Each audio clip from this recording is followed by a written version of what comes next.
मैं डॉक्टर मनिंदरजीत सिंह 2010 ਤੋਂ ਮੇਰੀ ਜਿਹੜੀ ਹੈ ਗੱਤਕੇ ਦੇ ਉੱਪਰ ਰਿਸਰਚ ਚੱਲ ਰਹੀ ਹੈ ਤੇ ਮੇਰੀ PhD ਦਾ ਟੌਪਿਕ ਵੀ ਜਿਹੜਾ ਹੈ ਗੱਤਕੇ ਦੇ ਉੱਪਰ ਹੀ ਹੈ। ਇਹ study of fitness and socio cultural aspect of gatka a Sikh martial art. ਮੈਂ ਪੰਜਾਬ ਦਾ ਹੀ ਨਹੀਂ ਦੁਨੀਆ ਦਾ ਮਤਲਬ ਪਹਿਲਾ ਰਿਸਰਚ ਸਕਾਲਰ ਹਾਂ ਵੀ ਜਿਹਨੇ ਗੱਤਕੇ ਦੀ PhD ਕੀਤੀ ਹੈ।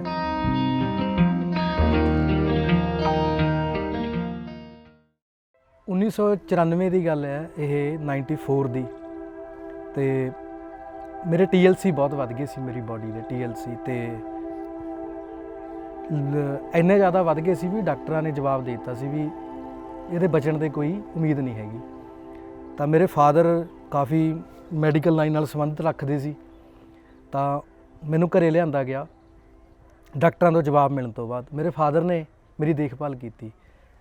ਜਦੋਂ मैं थोड़ा जिहा रिकवर किया तो नाल दी नाल मैनू ग्राउंड 'ਚ ਲੈ ਕੇ ਗਏ। ਉਹ ग्राउंड भी यही है, मैं पहली बार इस ग्राउंड ਦੇ ਵਿੱਚ आया सी, उन्हां दे नाल आया सी। मैनू उन्हां ने कहा भी भज, मैं भजना शुरू किया। तो उत्थों मतलब ये ला लो भी मेरी एथलैटिक्स की शुरुआत उत्थों ही है, 94 तो है भी। एथलैटिक्स की शुरुआत भी 1994 ਦੇ ਵਿੱਚ मैं पहली बार इसे ग्राउंड ਦੇ ਵਿੱਚ पंजाबी यूनिवर्सिटी ਦੇ ਵਿੱਚ ਭੱਜਿਆ ਸੀ। ਤੇ एथलैटिक्स कोच सरदार जसवीर सिंह ਦੇ निगरानी ਦੇ ਹੇਠ मैं एथलैटिक्स शुरू की सी। तो बाद च मैं जगजीत सिंह कौली दे कोले एथलैटिक्स की 100 मीटर की प्रैक्टिस करके नैशनल लैवल तक मैं पार्टिसिपेट किया हुआ। मैं दरअसल ग्रैजुएशन की है जी गौरमेंट महिंद्रा कॉलेज पटियाले तो। उस तो बाद मैं 1 साल की BPEd की है। BPEd करन तो बाद MSc स्पोर्ट्स साइंस दे विच मेरे नाल दा ही मेरा एक क्लासमेट सी, उन्हें मैनू गाइड किया कि मैं उत्थे एडमिशन लई हुई है भी हजे सीटां खाली पईयां ने तो तू उत्थे एडमिशन लै। उत्थों मेरा सबब बनया कि मैं MSc स्पोर्ट्स साइंस दे विच एडमिशन लई। तो उत्थों मैं चंगे टीचरां दे संपर्क दे विच आ गया जिहड़े उत्थे रिसर्च करा रहे सी, चंगी रिसर्च करा रहे सी। मैं जदों MSc कर रहा सी तो MSc दे विच सानूं डेजर्टेशन हुंदा है, छोटी जी रिसर्च हुंदी है 6 महीनों की। असीं किसी भी एक टॉपिक के उपर रिसर्च करनी हुंदी है तो थीसिस सबमिट करना हुंदा, डेजर्टेशन सबमिट करना हुंदा। मैं जिवें एथलैटिक्स के नाल संबंध रखता सी, 100 मीटर स्प्रिंट के नाल संबंध रखता सी, मेरी गेम सी, तो मैं तो अपना 100 मीटर का टॉपिक ही चुक्या सी भी मैं उहदे ते रिसर्च करूँगा। पर जदों असी एक साडा रिसर्च का एक चैप्टर हुंदा रिव्यू ऑफ लिटरेचर, और रिव्यू जदों मैं लभण लग्या इंटरनैट तो किताबां चों, इहदे ते काम बहुत होया सी 100 मीटर की स्प्रिंट के उपर हर तरह का काम होया सी। तो मैनूं सी मैं नवां की कर सकदा भी, कुछ भी नहीं कर सकदा भी, इन्ना काम वर्ल्ड वाइड होया 100 मीटर स्प्रिंट ते।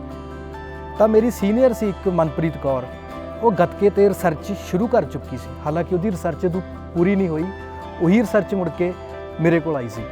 चलो मैं वो सारी रिसर्च नूं अपने लैवल नाल डिट किया, कोई उन्हां दा टॉपिक नहीं लिया, मैं अपना टॉपिक दोबारा बनाया। तो डेजर्टेशन का जिहड़ा मेरा टॉपिक सी ये स्टडी ऑफ फिटनेस गतका, एक सिंपल जिहा टॉपिक सी। 30 सबजैक्ट इहदे च असीं लए सी, 30 मेल सबजैक्ट सी। ਉਹਦੇ ਤੇ ਇੱਕ ਛੋਟੀ ਜੀ ਫਿਟਨੈਸ ਤੇ ਰਿਸਰਚ ਕੀਤੀ ਸੀ ਜਿਹੜੀ ਹੁਣ ਇੱਕ ਪਾਇਲਟ ਸਟੱਡੀ ਦੇ ਤੌਰ ਤੇ ਪਬਲਿਸ਼ ਹੋ ਚੁੱਕੀ ਹੈ। ਤੇ ਉਸੇ ਰਿਸਰਚ ਨੂੰ ਆਧਾਰ ਬਣਾ ਕੇ ਮੁੜ ਕੇ ਮੈਂ ਆਪਣੀ PhD ਦਾ ਜਿਹੜਾ ਟੌਪਿਕ ਸੀ ਉਸ ਗੱਤਕੇ ਦੇ ਉੱਪਰ ਲਿਆ ਸੀ।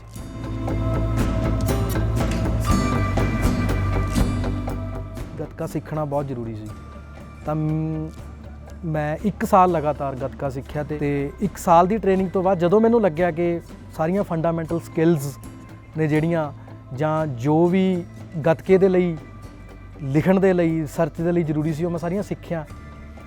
ਤੇ ਇਹ ਸਾਰੀ ਰਿਸਰਚ ਹੈ ਜਿਹੜੀ ਹਰ ਐਸਪੈਕਟ ਤੋਂ, ਸੋਸ਼ਲ ਐਸਪੈਕਟ ਤੋਂ, ਕਲਚਰਲ ਐਸਪੈਕਟ ਤੋਂ, ਰਿਲੀਜੀਅਸ ਐਸਪੈਕਟ, ਹਾਲਾਂਕਿ ਰਿਲੀਜੀਅਸ ਐਸਪੈਕਟ ਕਿਉਂਕਿ ਇੱਕ ਕੰਟਰੋਵਰਸ਼ੀਅਲ ਐਸਪੈਕਟ ਸੀ ਵੀ, ਕਿਉਂਕਿ ਇਹਦੇ ਕਰਕੇ ਮੈਨੂੰ ਕਈ ਜਗ੍ਹਾ ਤੇ ਬੜੀਆਂ ਸਮੱਸਿਆਵਾਂ ਦਾ ਵੀ ਸਾਹਮਣਾ ਕਰਨਾ ਪਿਆ, ਇਸ ਕਰਕੇ ਰਿਲੀਜੀਅਸ ਐਸਪੈਕਟ ਨੂੰ ਮੈਂ ਛੇੜਿਆ ਨਹੀਂ ਜ਼ਿਆਦਾ।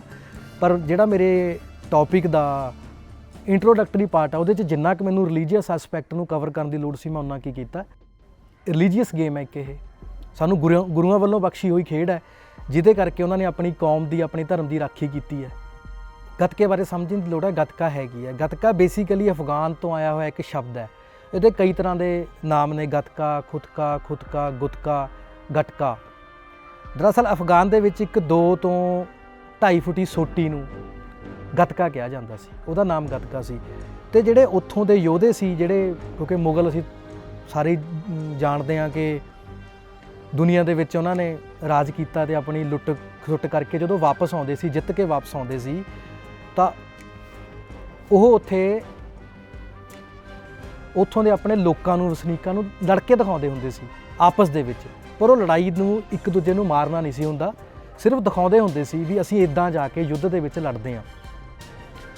ਉਹਨਾਂ ਨੂੰ ਦੇਖ ਕੇ ਬੱਚੇ ਵੀ ਉਹਨਾਂ ਵਾਂਗੂ ਇੱਕ ਛੋਟੀ ਜਿਹੀ ਸੋਟੀ ਦੇ ਨਾਲ ਆਪਸ ਦੇ ਵਿੱਚ ਲੜਦੇ ਹੁੰਦੇ ਸੀ।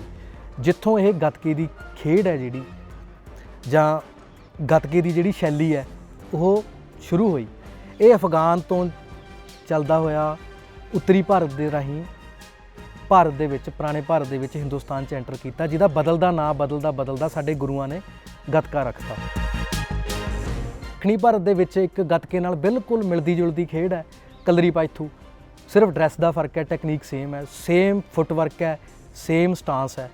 ਸਿਰਫ ਉਹ ਉੱਤਰੀ ਭਾਰਤ ਦੇ ਵਿੱਚ ਖੇਡੀ ਜਾਂਦੀ ਹੈ ਤੇ ਉਹ ਦੱਖਣੀ ਭਾਰਤ ਦੇ ਵਿੱਚ ਖੇਡੀ ਜਾਂਦੀ ਹੈ, ਸਿਰਫ ਇੰਨਾ ਕੁ ਫਰਕ ਹੈ। ਇੱਕ ਤਾਂ ਇਹ ਗੱਲ ਹੈ। ਦੂਜੀ ਗੱਲ ਇਹ ਹੈ ਵੀ ਜਿਹੜੀ ਸੋਟੀ ਹੈ, ਉਹ ਜਿਹਨੂੰ ਤਲਵਾਰ ਕਹਿੰਦੇ ਸੀ, ਬਾਅਦ 'ਚ ਗੁਰੂਆਂ ਨੇ ਉਹਦਾ ਨਾਂ ਕਿਰਪਾਨ ਦਿੱਤਾ। ਕਿਰਪਾਨ ਦਾ ਸਬਸਟੀਟਿਊਟ ਹੈ, ਕਿਉਂਕਿ ਕਿਰਪਾਨ ਅਸੀਂ ਹਰੇਕ ਨੂੰ ਇੱਕਦਮ ਨਹੀਂ ਫੜਾ ਸਕਦੇ, ਇੱਕਦਮ ਨਹੀਂ ਦਿੱਤੀ ਜਾ ਸਕਦੀ, ਕਿਉਂਕਿ ਕਿਰਪਾਨ ਚਲਾਉਣ ਦੇ ਲਈ ਇੱਕ ਖਾਸ ਕਿਸਮ ਦੀ ਟੈਕਨੀਕ ਦਾ ਸਿੱਖਣਾ ਜ਼ਰੂਰੀ ਹੈ।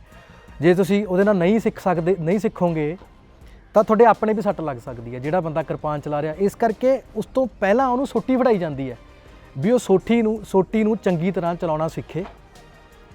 ਜਦੋਂ ਉਹ ਸੋਟੀ ਚਲਾਉਣ 'ਚ ਚੰਗੀ ਤਰ੍ਹਾਂ ਨਿਪੁੰਨ ਹੋ ਜਾਂਦਾ, ਐਕਸਪਰਟ ਹੋ ਜਾਂਦਾ, ਤਾਂ ਫਿਰ ਉਹਨੂੰ ਕਿਰਪਾਨ ਫੜਾਈ ਜਾਂਦੀ ਹੈ। ਪਰ ਇਹਨੂੰ ਦੋ ਤਰੀਕਿਆਂ ਦੇ ਨਾਲ ਹੀ ਖੇਡਿਆ ਜਾਂਦਾ। ਇੱਕ ਕਲਚਰਡ ਐਕਟੀਵਿਟੀ ਹੈ, ਜਿਹਦੇ 'ਚ ਰਿਲੀਜਨ ਦੇ ਨਾਲ ਜੁੜੀ ਹੋਈ ਖੇਡ ਕਰਕੇ ਉਹਦਾ ਪੂਰਾ ਧਿਆਨ ਰੱਖਿਆ ਜਾਂਦਾ, ਬਾਣੇ ਦਾ, ਦਮਾਲੇ ਦਾ, ਸਾਰੇ ਹਥਿਆਰਾਂ ਦਾ ਜਿਹੜੇ ਗੱਤਕੇ 'ਚ ਪ੍ਰਯੋਗ ਹੁੰਦੇ ਨੇ। ਇੱਕ ਬਤੌਰ ਹੈ ਖੇਡ ਤੌਰ 'ਤੇ, ਜਿਹਦੇ 'ਚ ਕੰਪੀਟੀਸ਼ਨ ਦੇ ਤੌਰ 'ਤੇ ਖੇਡੀ ਜਾਂਦੀ ਹੈ, ਜਿਹਦੇ 'ਚ ਪੁਆਇੰਟ ਸਿਸਟਮ ਹੈ। ਉੱਥੇ ਇਹਦੇ 'ਚ ਥੋੜ੍ਹੇ ਬਹੁਤੇ ਫੇਰ ਬਦਲ ਹੋਏ ਨੇ। ਅਤੇ ਜਿਹੜੀ ਐਜ਼ ਆ ਰਿਲੀਜੀਅਸ ਆਸਪੈਕਟ ਤੋਂ ਖੇਡੀ ਜਾਂਦੀ ਹੈ, ਉਹਨੂੰ ਡੈਮੋਸਟ੍ਰੇਸ਼ਨ ਪਾਰਟ ਕਿਹਾ ਜਾਂਦਾ ਹੈ। ਉਹ ਨਗਰ ਕੀਰਤਨਾਂ 'ਤੇ ਖੇਡੀ ਜਾਂਦੀ ਹੈ ਖੇਡ ਗੱਤਕੇ ਦੀ। ਅਤੇ ਜਿਹੜੀ ਕੰਪੀਟੀਸ਼ਨਾਂ 'ਤੇ, ਕਿਤੇ ਡਿਸਟ੍ਰਿਕਟ ਲੈਵਲ 'ਤੇ, ਕਿਤੇ ਸਟੇਟ ਲੈਵਲ 'ਤੇ, ਕਿਤੇ ਨੈਸ਼ਨਲ ਲੈਵਲ 'ਤੇ ਜਾਂ ਇੰਟਰ ਯੂਨੀਵਰਸਿਟੀ ਲੈਵਲ 'ਤੇ ਖੇਡੀਆਂ ਜਾਂਦੀਆਂ, ਉਹਦੇ ਵਿੱਚ ਬਤੌਰ ਬੱਚਾ ਟਰੈਕ ਸੂਟ ਦੇ ਵਿੱਚ ਬਾਣਾ ਪਾ ਕੇ ਨਹੀਂ ਖੇਡਦਾ, ਬੱਚਾ ਟਰੈਕ ਸੂਟ ਦੇ ਵਿੱਚ ਖੇਡਦਾ ਅਤੇ ਉਹਨੂੰ ਪੁਆਇੰਟ ਦਿੱਤੇ ਜਾਂਦੇ ਨੇ। ਉਹ ਵੱਖਰੇ ਪੁਆਇੰਟ ਨੇ ਸਰੀਰ ਦੇ ਵੱਖ ਬਾਡੀ ਪਾਰਟਸ ਦੇ ਉੱਪਰ। ਤੁਹਾਡੀ ਗੱਤਕੇ ਦੀ ਸੋਟੀ ਹੈ ਜਿਹੜੀ ਟੱਚ ਹੁੰਦੀ ਹੈ, ਉਹਦੇ ਅਕੋਰਡਿੰਗ ਪੁਆਇੰਟ ਦਿੱਤੇ ਜਾਂਦੇ ਨੇ। ਮੇਰਾ ਅਗਲਾ ਗੋਲ ਆ ਵੀ ਮੇਰਾ ਮਾਰਸ਼ਲ ਆਰਟ ਦੇ ਉੱਪਰ ਰਿਸਰਚ ਕਰਨ ਦਾ ਜਿਹੜਾ ਅਗਲਾ ਟੀਚਾ ਵੀ ਦੁਨੀਆ ਦੀਆਂ ਵੱਖ ਮਾਰਸ਼ਲ ਆਰਟਸ ਦੇ ਉੱਪਰ ਰਿਸਰਚ ਕੀਤੀ ਜਾਵੇ ਅਤੇ ਉਹਦਾ ਕੰਪੈਰੀਜ਼ਨ ਕੀਤਾ ਜਾਵੇ ਗੱਤਕੇ ਦੇ ਨਾਲ, ਵੀ ਗੱਤਕਾ ਉਹਨਾਂ ਤੋਂ ਅੱਗੇ ਹੈ ਜਾਂ ਗੱਤਕਾ ਉਹਨਾਂ ਤੋਂ ਪਿੱਛੇ ਹੈ। ਕਿਉਂਕਿ ਹੁਣ ਜਿਹੜੀ ਮੈਂ ਰਿਸਰਚ ਕੀਤੀ ਹੈ ਕਿ ਦੋ ਤਰ੍ਹਾਂ ਦੇ ਜਿਹੜੇ ਸਾਡੇ ਹੈਲਥ ਫਿਟਨੈਸ ਦੇ ਜਿਹੜੇ ਅੱਗੇ ਕੰਪੋਨੈਂਟਸ ਨੇ, 9 ਤਰ੍ਹਾਂ ਦੇ, ਉਹਦੇ ਹਰੇਕ ਕੰਪੋਨੈਂਟ ਦੇ ਉੱਪਰ ਗੱਤਕਾ ਬਹੁਤ ਹੀ ਡੂੰਘਾ ਪ੍ਰਭਾਵ ਪਾਉਂਦਾ ਹੈ। ਠੀਕ ਹੈ, ਬੇਸ਼ੱਕ ਉਹ ਸਟਰੈਂਥ ਹੈ, ਬੇਸ਼ੱਕ ਉਹ ਸਪੀਡ ਹੈ, ਬੇਸ਼ੱਕ ਉਹ ਐਜਿਲਿਟੀ ਹੈ, ਬੈਲੈਂਸ ਹੈ, ਕੋਆਰਡੀਨੇਸ਼ਨ ਹੈ, ਐਕਸਪਲੋਸਿਵ ਸਟਰੈਂਥ ਹੈ। ਅਤੇ ਇਸੇ ਤਰ੍ਹਾਂ ਹੀ ਮੈਂ ਬਾਕੀ ਜਿਹੜੀਆਂ ਮਾਰਸ਼ਲ ਆਰਟਸ ਨੇ ਦੁਨੀਆ ਦੇ ਉੱਪਰ, ਬੇਸ਼ੱਕ ਉਹ ਭਾਰਤ ਦੇ ਅੰਦਰ ਹੀ ਜਿਹੜੀਆਂ 7 ਤਰ੍ਹਾਂ ਦੀਆਂ ਮਾਰਸ਼ਲ ਆਰਟਸ ਨੇ, ਭਾਵੇਂ ਸਾਊਥ ਇੰਡੀਅਨ ਨੇ, ਭਾਵੇਂ ਨਾਰਥ ਇੰਡੀਅਨ ਨੇ, ਭਾਵੇਂ ਈਸਟ ਹੈ, ਭਾਵੇਂ ਵੈਸਟ ਹੈ, ਉਹਨਾਂ ਦੇ ਉੱਪਰ ਇੱਕ ਤਾਂ ਰਿਸਰਚ ਕਰਨਾ ਚਾਹੁੰਦਾ। ਇੱਕ ਜਿਹੜੀਆਂ ਦੁਨੀਆ ਦੀਆਂ ਪ੍ਰਮੁੱਖ ਮਾਰਸ਼ਲ ਆਰਟਸ ਨੇ ਉਹਨਾਂ ਦੇ ਰਿਸਰਚ ਕਰਕੇ ਉਹਦਾ ਗੱਤਕੇ ਦੇ ਨਾਲ ਕੰਪੈਰੀਜ਼ਨ ਕਰਨਾ ਚਾਹੁੰਦਾ ਕਿ ਕੀ ਗੱਤਕਾ ਉਹਨਾਂ ਤੋਂ ਜ਼ਿਆਦਾ ਵਧੀਆ ਹੈ ਜਾਂ ਉਹਨਾਂ ਦੀਆਂ ਸਕਿੱਲਸ ਸਾਡੇ ਗੱਤਕੇ ਤੋਂ ਜ਼ਿਆਦਾ ਵਧੀਆ ਨੇ।